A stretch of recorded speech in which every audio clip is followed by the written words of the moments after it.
இந்த 4ஆம் அதிகாரத்தில் ஏறி போகிறது யோவான் தானே ஒழிய சபை அல்ல. அப்படி பார்த்தா 1ஆம் அதிகாரத்திலேயே அவர் திரும்பி பார்க்கிறார். அதற்கு பிறகு 17ஆம் அதிகாரத்துல வனாந்தரத்துக்கு போகிறார். ஆவிக்குள் என்னை வனாந்தரத்துக்கு கொண்டு போனார் அப்படின்னு இருக்கிறது. அப்ப சபை வனாந்தரத்துக்கு போகுதா 17ஆம் அதிகாரத்துல? இது என்ன அர்த்தம்? 17ஆம் அதிகாரம் 4ஆம் அதிகாரத்துல அவர் ஏறி போயிட்டாருன்னா அதுக்கப்புறம் அவர் ஏன் இங்க வர போறாரு? சோ அப்ப என்ன அர்த்தம்னா அது யோவானை தான் குறிக்கிறதை ஒழிய சபையை குறிக்கவில்லை. சபையை குறிப்பதற்கான அடையாளங்கள் நிறைய இருக்கு பைபிள்ல. ஸ்திரீ அப்படின்னா சபைக்கு அடையாளமாக சொல்லப்பட்டிருக்கிறது. நகரம் ஒரு சிட்டி அப்படின்னா அது சபைக்கு அடையாளமே சொல்லப்பட்டிருக்கிறது. புதிய எருசலேமை நகரம் என்று சொல்லுகிறோம், மணவாட்டி என்றும் சொல்லுகிறோம். இப்படி யோவானை சபைக்கு அடையாளமா ஆண்டவர் எங்கேயும் சொல்லல. சோ அந்த வசனத்தை வச்சுக்கிட்டு எல்லாரும் என்ன சொல்றாங்கன்னா இங்கே ஏறி வா அப்படின்னு ஆண்டவர் சொன்னாரு. சபை பரலோகத்துக்கு போயிடுச்சு. சரி, அப்படியே போனாலும் 4ஆம் அதிகாரத்தில் சிங்காசனத்தை பார்க்கிறார். ஆனால் அந்த இடத்தில் சபையை பார்த்ததாக சொல்லவில்லை. சிங்காசனத்தை பார்க்கிறார், அதுல ஒருவர் வீச்சு இருக்கிறார். அங்கே அவரை சுற்றி 24 மூப்பர்கள் இருக்கிறார்கள், 4 ஜீவன்கள் இருக்கிறது, 7 ஆவிகள் இருக்கிறது, கண்ணாடி கடல் இருக்கிறது. ஆனால் அந்த இடத்துல சபையை பார்த்ததாக யோவான் சொல்லவில்லை. 5ஆம் அதிகாரத்தை பார்க்கும்போது சிங்காசனத்தில் நீடித்தாய் சொல்ல அவர் வீற்றிருந்தார். அவர் கையில ஒரு புஸ்தகம் இருந்தது. அந்த முத்திரை உடைக்க கூடாது இருந்தது. அதெல்லாம் அங்க இருக்கு. அங்கேயும் 24 மூப்பர் 4 ஜீவன் இருக்கிறார். ஆனா அங்கேயும் சபையை பார்த்ததாக சொல்லவில்லை. அப்ப சபை எப்போ பரலோகத்துல இருக்கு அப்படின்னு நல்லா கவனிச்சு பாத்தீங்கன்னா 7ஆம் அதிகாரம் 9ஆம் வசனம் வெளிப்பட்ட விசேஷத்துலதான் சபை பரலாங்க சிங்காசனத்துக்கு முன்பாக நிக்குது. சிங்காசனத்துக்கு முன்பாகவும் ஆட்டுக்குட்டியானவருக்கு முன்பாகவும் நிற்க கண்டேன் அப்படின்னு இருக்கு. எதுக்காக உங்களுக்கு நான் இதை விளக்கமா சொல்லிட்டு போறேன் அப்படின்னு கேட்டா, ஒரு சாரார் என்ன பண்றாங்க, இல்லைங்க தப்பா பிரசங்கம் பண்றாரு, சபை அப்படிலாம் 4ஆம் அதிகாரத்திலே போயிடும், 6ஆம் அதிகார காரியம் எல்லாம் இப்ப வராது அப்படின்றாங்க. அதனால அவங்களுக்கு என்ன பெனிஃபிட்ன்றதுல எனக்கு தெரியாது. ஆனா உங்களுக்கு நஷ்டம். என்ன நஷ்டம் அப்படின்னா, ஒரு விஷயம் நடந்து கொண்டிருக்கும் போது அது நடக்குதுன்னே தெரியாம அதுக்கு நடுவுல நம்ம இருந்தோம்னா நாம் அறியாத ஜனங்கள். இப்ப உதாரணத்துக்கு இயேசு பிறந்துட்டாரு, இயேசு பிறந்து பெத்லகேம்ல இருக்காரு, ஆனா ஏறுவதற்கு அது தெரியவில்லை. அது ஏறுவதற்கு அவங்க நாட்டுல அவங்க ரட்சகர் பிறந்திருக்கிறாரு, யூதருக்கு ராஜா பிறந்தாரு, அவனுக்கு தெரியல. அது மட்டும் இல்ல, வானசாஸ்திரிகள் தேடி கண்டுபிடிச்சு வராங்க, அவங்களுக்கு அவர் எங்க இருக்காரு தெரியல. அதுக்கு பிறகு 1.5 வருஷம் கழிச்சுதான் ஏறுவது கண்டுபிடிக்கிறார். அவ யோசிச்சு பாருங்க, ஒரு காரியம் நடக்கும்போது அந்த காரியம் நடக்கிறது நமக்கு தெரியணும், வேத வாக்கியத்துல இருக்கிறது நமக்கு தெரியணும். அதாவது ஆண்டவர் சொல்றாரு, அறிவின்மையால் என் ஜனங்கள் சஞ்சாரமாகிறார்கள் அப்படின்னு சொல்றாரு. நான் என்னுடைய மகத்துவங்களை அவர்களுக்கு எழுதி கொடுத்தேன் அப்படிங்கிறார். எழுதிதான் கொடுத்துட்டார். அதை படிச்சு தெரிஞ்சு கொள்ள வேண்டிய பொறுப்பு நம்ம மட்டும் கொடுத்திருக்கிறார். அதுலயும் பெரிய ஆச்சரியம் என்னன்னா, அதுக்கு நீங்க விளக்கம்னா நீங்க கொடுக்க வேண்டாம், விளக்கத்தையும் அவரே கொடுத்து வச்சிருக்கிறார். தேடி கண்டுபிடிச்சு ஆராய்ந்து படிக்கணும், அவ்வளவுதான். ஆனா இன்னைக்கு என்ன நடக்குது, நீங்க நடக்கிற சம்பவத்தை புரிஞ்சுக்க மாட்டீங்க. ஒரு கூட்டம் என்ன சொல்லிடுதுன்னா, இதெல்லாம் இப்ப இல்லன்ட்டு தள்ளி விட்டுறான். தள்ளி விட்டுட்டு அவங்க பாட்டு ஈஸியா போயிடுறாங்க. ஆனா நீங்க தான் அது சஃபர் ஆகிறீர்கள் கேட்கிறவர்கள். அதனாலதான் உங்களுக்கு சொல்றேன், 6ஆம் அதிகாரத்தில் சொல்லப்பட்டிருக்கிற வெளிப்பட்ட விசேஷ காரியங்கள்ல பாதி நம் கண்களுக்கு முன்பாக நடந்து முடிஞ்சிருச்சு. பாதி முடிஞ்சிருச்சு, இன்னும் பாதியில் தான் நம்ம இருக்கிறோம். சோ அதுல ஒண்ணுதான் 6ஆம் அதிகாரம் 4ஆம் வசனம் வெளிப்பட்ட விசேஷம் நீங்கள் வாசிச்சது. அது இயேசு கிட்ட மத்திய 24 நம்முடைய வரைக்கான அடையாளங்கள் என்னன்னு கேட்ட போது அவர் சொன்ன கொள்ளை நோய்க்கான அடையாளம். எப்படி சொல்றீங்க அந்த கொள்ளை நோய்க்கான அடையாளம் அப்படின்னு கேட்டா, நான் அந்த வசனத்தை ஒவ்வொன்றாக சொல்லிக்கொண்டே வரேன், நீங்க அதை கவனிச்சுட்டே வாங்க. அப்போ உங்களுக்கு வசனமும் புரியும், நடந்த சம்பவமும் புரியும். அந்த 4வது வசனத்துல, இதோ ஒரு சிவப்பு குதிரை கண்டேன், அதன் மேல் ஏறி இருந்தவன் பூமியில் உள்ளவர்கள் ஒருவர் கொலை செய்யத்தக்கதாக பூமியிலிருந்து சமாதானத்தை எடுத்து போடும்படியான அதிகாரம் அவனுக்கு கொடுக்கப்பட்டது. ஒரு பெரிய பட்டயமும் அவனுக்கு கொடுக்கப்பட்டது. அது மேல ஏறி இருக்கிறவனுக்கு என்ன கொடுக்கிறாரு, ஒரு பெரிய பட்டயம் கொடுக்கிறார். ஒரு தூதன் கையில பட்டயம் கொடுத்தால், அவன் கையில ஒரு பட்டயத்தை கொடுத்தால் என்ன அர்த்தம் அப்படின்னு கேட்டீங்கன்னு சொன்னா, வாசிங்க 1 நாளாகமத்தின் புஸ்தகம் 21ஆம் அதிகாரம் 12வது வசனத்தை வாசிங்க. 3 வருஷ பஞ்சமோ அல்லது உன் பகைஞரின் பட்டயமும் உன்னை பின்தொடர நீ உன் சத்துருக்களுக்கு உண்டாக மொழியிலோடி போக செய்யும் 3 மாத சங்காரமும் அல்லது 3 நாள் கர்த்தருடைய தூதன் இஸ்ரவேலுடைய எல்லை எங்கும் சங்காரம் உண்டாகும்படி தேசத்தில் நிற்கும் கர்த்தருடைய பட்டயமாகிய கொள்ளை நோயோ, கர்த்தருடைய பட்டயமாகிய ஒருவேளை நீங்க நினைக்கலாம், கர்த்தருடைய பட்டயத்துக்கு எபேசியர் 6ல வேத வசனம்னு இன்னொரு விளக்கம் இருக்கு, இங்க கர்த்தருடைய பட்டயத்துக்கு கொள்ளை நோயின்னு இருக்கு, இதை எடுத்துக்கலாம் அப்படின்னு கேட்டீங்கன்னா, இந்த இடத்துல நல்லா வாசிக்கும் போது இந்த இடத்துல தூதன் கையில் கொடுக்கப்பட்டதாக சொல்லப்படுகிறது. அதே அதிகாரம் 16வது வசனத்தை வாசிங்க. 16. தாவீது தன் கண்களை ஏறெடுத்து பூமிக்கும் வானத்துக்கும் நடுவே நிற்கிற கர்த்தருடைய தூதன் உருவின பட்டயத்தை தன் கையில் பிடித்து அதை எருசலேமின் மேல் நீட்டியிருந்த கண்டான். இங்க வசனம் சொல்லுது, தூதன் பட்டயத்தை பிடித்து எருசலேம் மேல் நீட்டி இருக்க கண்டான். அன்னைக்கு என்ன வந்துச்சு எருசலேம்ல? 14வது வசனம் வாசிங்க. 14.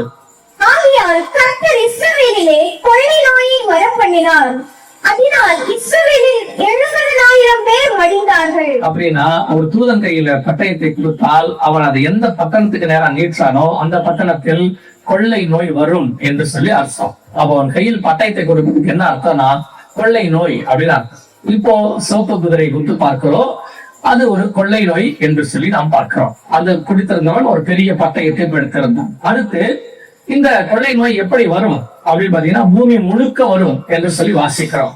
அதே 6ஆம் அதிகாரம் 4ஆம் வசனம் வெளிப்படுத்தின விசேஷம் சொல்லுகிறது, அவர் 2ஆம் முத்திரை உடைக்க கண்டேன், 2ஆம் ஜீவனானது நீ வந்து பார் என்று சொல்ல கேட்டேன். இதோ ஒரு சிவப்பு குதிரையை கண்டேன், அதன் மேல் ஏறி இருந்தவனுக்கு பூமியில் உள்ளவர்கள் ஒருவரை ஒருவர் கொலை செய்யத்தக்கதாக பூமியிலிருந்து சமாதானத்தை எடுத்து போடும்படியான அதிகாரம் கொடுக்கப்பட்டது. அப்ப வசனம் தெளிவா இருக்குது, இது பூமியில தான் முழுக்க வரும், பூமி முழுக்க ஒரு கொள்ளை நோய் வரும், அதான் அர்த்தம். அடுத்தபடியாக அந்த கொள்ளை நோய் எப்படி மரணத்தை கொண்டு வரும்? அதே வசனம் சொல்லுது, பூமியில் உள்ளவர்கள் ஒருவரை ஒருவர் கொலை செய்யத்தக்கதாக வரும். அந்த வசனத்துல நீங்க வாசிக்கிறதெல்லாம் நீங்க 6ஆம் அதிகாரம் 4ஆம் வசனம் வெளிப்படுத்தின விசேஷத்தை வாசிக்கிறீங்க. பூமியில் உள்ளவர்கள் ஒருவரை ஒருவர் கொலை செய்யத்தக்கதாக பூமி முழுக்க ஒரு கொள்ளை நோய் வரும். இதுதான் 6ஆம் அதிகாரம் 4ஆம் வசனத்துல இருக்கு. சரி, இந்த கொள்ளை நோய் எப்ப வரும்? அடுத்த கேள்வி அதான் ரொம்ப இம்பார்ட்டன்ட். இந்த கொள்ளை நோய் எப்ப வரும் அப்படின்னு கேட்டீங்கன்னா சகரியாவின் புஸ்தகத்துக்கு திரும்பும். சகரியாவின் புஸ்தகம் 1ஆம் அதிகாரம் 8வது வசனத்தை வாசிங்கள். சகரியாவின் புஸ்தகம் 1ஆம் அதிகாரம் 8வது வசனம் வாசிங்க. இதோ இன்று ராத்திரி சிவப்பு குதிரையின் மேல் ஏறியிருந்த ஒரு புருஷனை கண்டேன். அங்க அதுதான் வாசிக்கிறோம். இதோ ஒரு சிவப்பு குதிரையின் மேல் ஏறி இருக்கிறது. எங்க 6ஆம் அதிகாரம் 4ஆம் வசனம் வெளிப்படுத்தின விசேஷம் வாசிக்கிறோம். திரும்பி 6:4 வாசிங்க வெளிப்படுத்தல். அப்பொழுது சிவப்பான வேறொரு குதிரை புறப்பட்டது, அதன் மேல் ஏறி இருந்தவருக்கு. போதும், அதன் மேல் ஏறி இருந்தவனுக்கு. இப்ப வாசிங்க சகரியா 1:8 வாசிங்க. இதோ இன்று ராத்திரி சிவப்பு குதிரையின் மேல் ஏறி இருந்த புருஷனை கண்டேன். ரெண்டும் ஒண்ணுதான். இது ரெண்டும் ஒரே காரியத்தை சொல்றாரு. சகரியாவுக்கு என்ன தீர்க்கதரிசனம் வெளிப்படுத்தப்பட்டதோ அதுதான் யோவானுக்கு வெளிப்படுத்தப்படுகிறது. ஆனா ஒரு பகுதி சகரியா கிட்ட இருக்கு, ஒரு பகுதி யோவான் கிட்ட. அதே மாதிரிதான் தானியேல் கிட்ட ஒரு பகுதி இருக்கும், யோவானு கிட்ட ஒரு பகுதி இருக்கும். ஆண்டவர் மொத்த தீர்க்க தரிசனத்தையும் ஒரே ஆள்கிட்ட கொடுக்காம அதை ஷேர் பண்ணி 4 பக்கம் பிரிச்சு வச்சிருக்கிறார். இதைத்தான் தேடி கண்டுபிடித்து ஆராய்ந்து வாசியுங்கள், அது ஜோடு இல்லாமல் இருக்காது அப்படின்பார். சோ நம்ம இதை தேடி கண்டுபிடிச்சு வாசிச்சாதான் புரியும். இப்ப சிவப்பு குதிரை மேல் ஏறி இருக்கிற ஒரு ஆளை நாம் பார்க்கிறோம். அந்த ஆள் என்ன சொல்றார் வாசிங்க. சகரியாவின் புஸ்தகம் 1ஆம் அதிகாரம் 12வது வசனத்தை வாசி. அப்பொழுது கர்த்தருடைய தூதன் மறுமொழியாக, சேனைகளின் கர்த்தாவே, இந்த 70 வருஷமாய் நீர் கோபம் கொண்டிருக்கிற எருசலேமின் மேலும் யூதா பட்டணங்களின் மேலும் எந்த மட்டும் இறங்காதிருப்பீர் என்று சொல்ல. அப்ப இந்த கேள்வி எப்ப கேட்கப்படுது? அந்த தூதன் எப்ப கேட்கிறான் அப்படின்னு கேட்டீங்கன்னா 70 வருஷம் கழிச்சு கேட்கிறான்.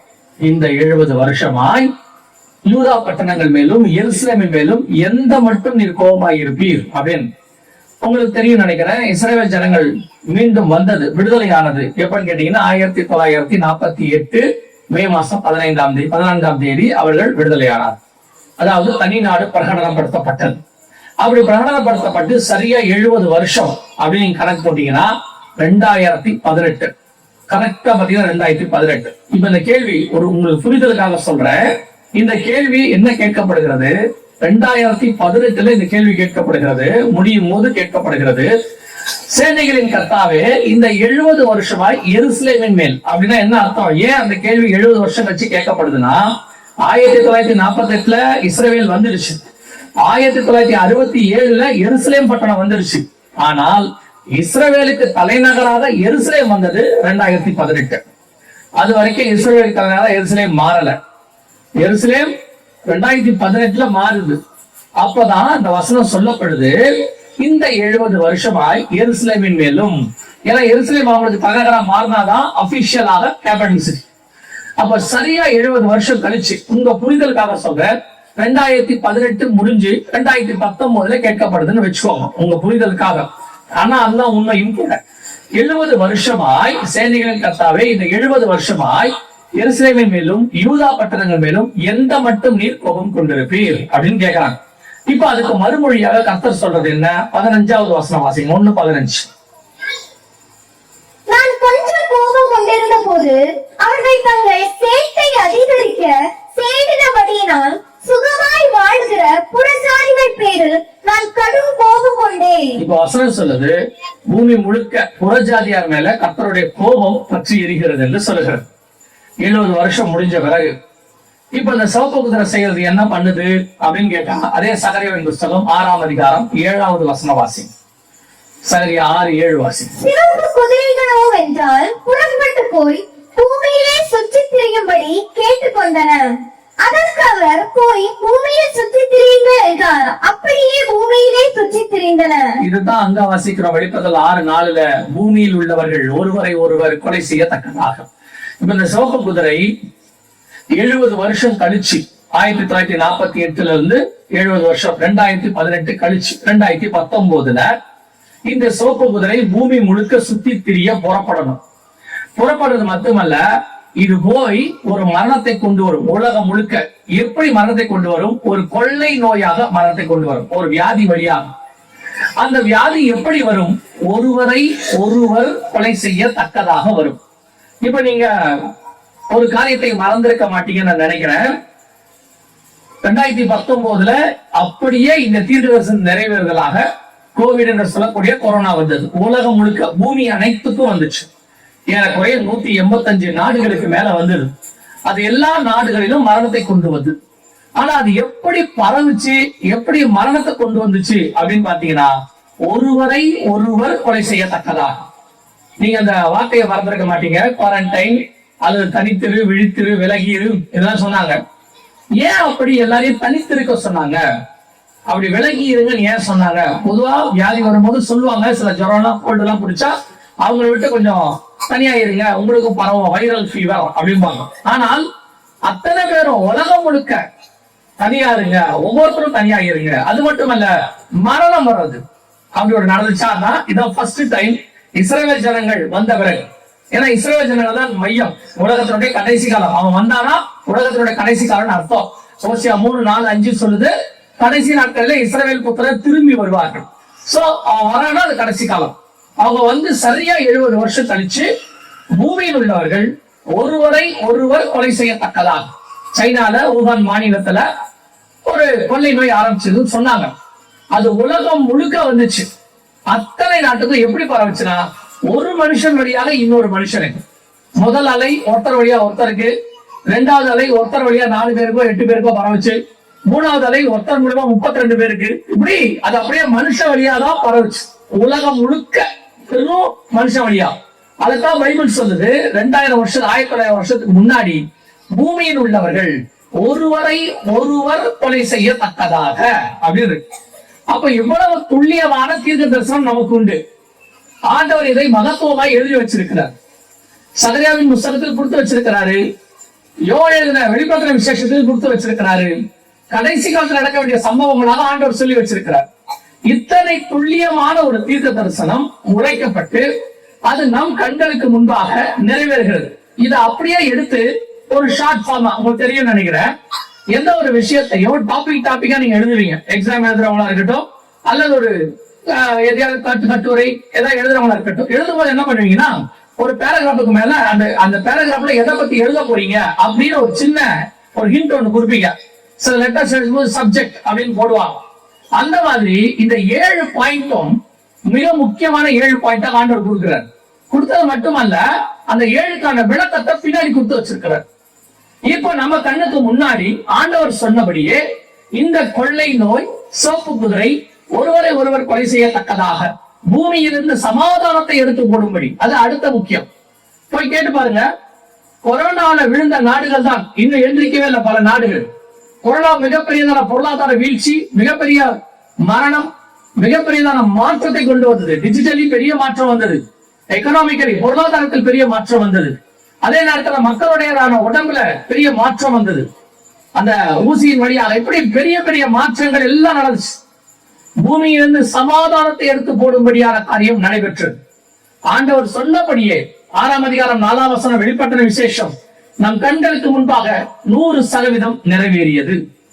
இத்தனை துல்லியமாய் ஆண்டவர் சொல்லியும் எழுதி கொடுத்தும் இதை படிக்காமல் அல்லது இதை கேட்காமல் விட்டது யாருடைய குற்றம்?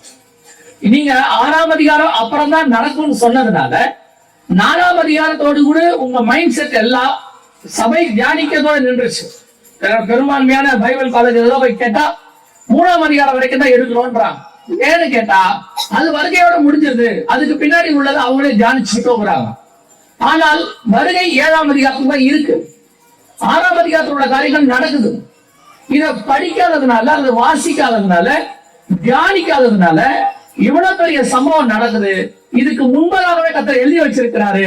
நாம் தெரிந்திருந்தால் இதுல இருந்து நாம் ஒரு மிகப்பெரியதான மாற்றத்தை கொண்டு வந்திருக்க முடியும்.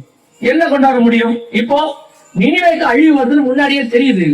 ஜனங்கள் உடனடியாக ரெட்டுடுத்தி சாம்பல்ல உட்கார்ந்து அந்த அழிவு வராதபடி தடுத்து நிறுத்தி தள்ளி போடுறாங்க.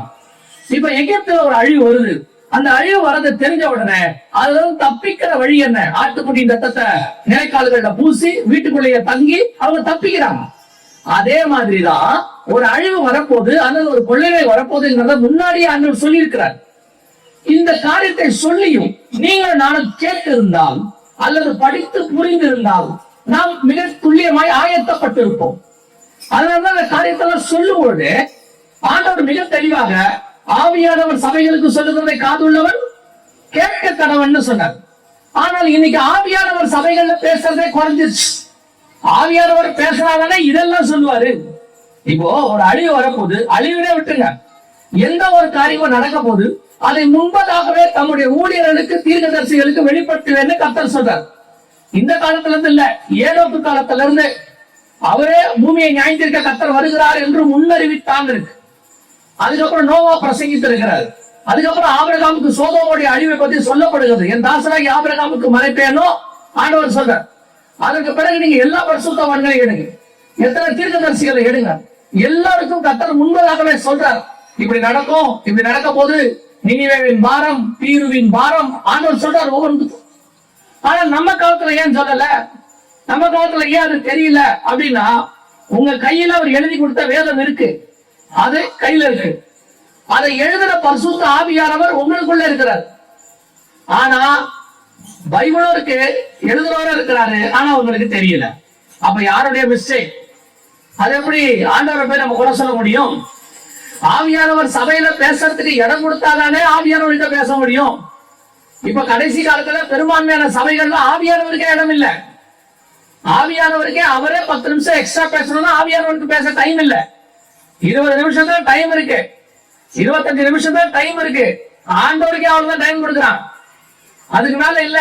ஏன்னா இன்னைக்கு எவ்வளவு நேரம் வசனம் பேசுறதுங்கிறத விட எத்தனை ஆராதனை நடத்தணுங்கிறத இப்ப எல்லாருக்கும் முக்கியம். ஒரு நாளைக்கு 10 ஆராதனை, 7 ஆராதனை, 8 ஆராதனை. ஆனா ஆராதனை எவ்வளவு நேரம் செய்தி? 20 நிமிஷம். உடனே கேட்பாங்க 20 நிமிஷம் செய்தி போதுமா அப்படின்னா, அமெரிக்கால அப்படித்தான் கொடுக்குறாங்க. அமெரிக்கால கொள்ளு திம்பா நீங்க திம்பீங்களா? இன்னைக்கு ஒரு கூட்டம் உட்கார்ந்துட்டு இருக்கு, அமெரிக்காவை பார்த்து சூடு போடுற கூட்டம், ஐரோப்பாவை பார்த்து சூடு போடுற கூட்டம்.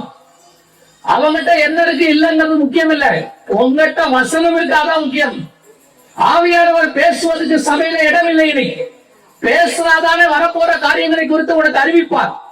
யோவான் 16 சொல்லுது, ஆவியானவரை பத்தி சொல்லும் பொழுது வரப்போற காரியங்களை உனக்கு சொல்லுவார்னு இருக்கு. இன்னைக்கு சொன்னாரா?